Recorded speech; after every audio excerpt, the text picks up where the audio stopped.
Hello, viewers, new and returning. Today we're going to go on a pretty big adventure. We see a lot of cool stuff in this video, and make sure you stick around to the end because I've got a couple announcements. We're starting off back on June 6th in Coffeyville, where I would catch UP 1111, UP 1066, and the Skull in the same night. I knew 1111 was going to be down there, so that was the goal, was to catch 1111, which was the last UP unit I needed to see all of them. After catching 1111, we would head over to the Skull to find them switching their yard in Coffeyville after doing a full day of work. And on the way home, we were driving past the UP when I spotted 1066, so we pulled over and snapped some pictures of it. Unfortunately, there was hardly any video because the Skull wasn't moving enough to record, and both UP trains were stationary, and I didn't have time nor daylight to wait for them to move, so unfortunately it was just stills for this visit.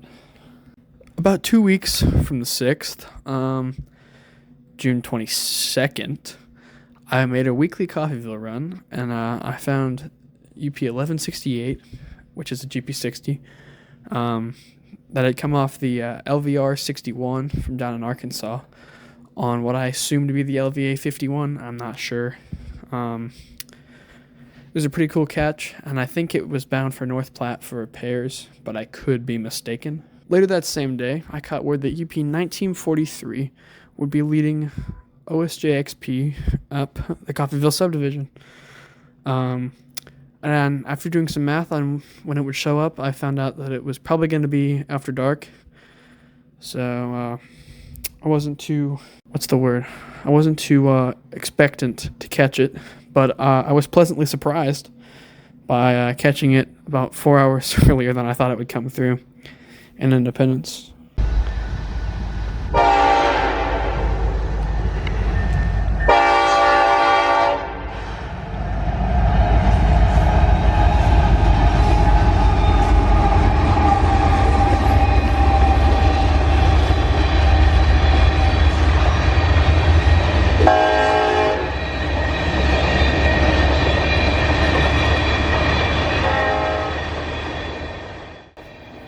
After it rolled through town, my dad and I tried to give chase to Neodeshe, but we failed, only capturing this absolutely beautiful still. I think this is the best picture I've taken in my entire life. A few days later, CP 2816 would be coming north out of Heavener, Oklahoma, and it was going to get to Pittsburgh about like 1:40, I think, and I wasn't going to be able to make that work because I had other commitments.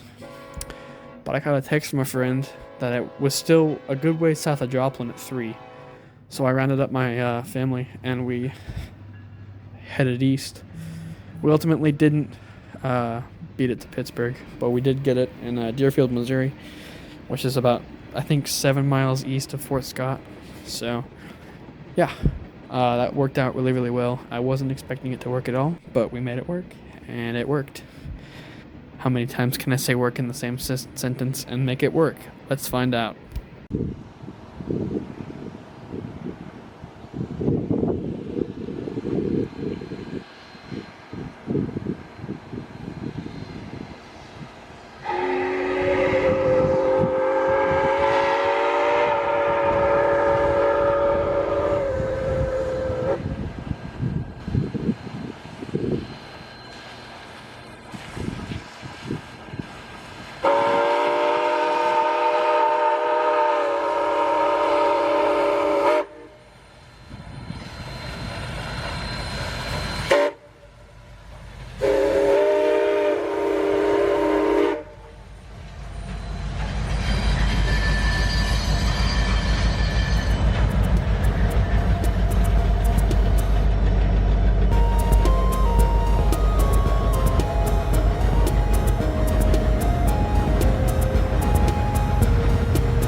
June 27th, I received word that BNSF 735, which is a fake bonnet, so and it was on UP, so you know I megaphoned. But I received word that 735 was on an MNLIT, which is North Little Rock to Itasca, Wisconsin, except that's not a train symbol from what I can find. So if you know anything, please tell me if it is or isn't a train. And yeah, because I'm kind of confused on that. But the railfanning has been really good recently, and I've got a couple announcements to make. I have a handful of projects like this planned that I'm probably going to actually take time on and do well. This one was kind of rushed, but not really. One of them will be over CPKC operations that I've captured, well, KCS and CPKC operations that I've captured in the past 3 or 4 years.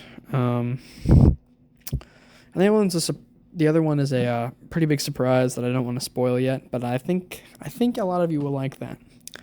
So I'll quit yapping and I'll let you see that fake bonnet.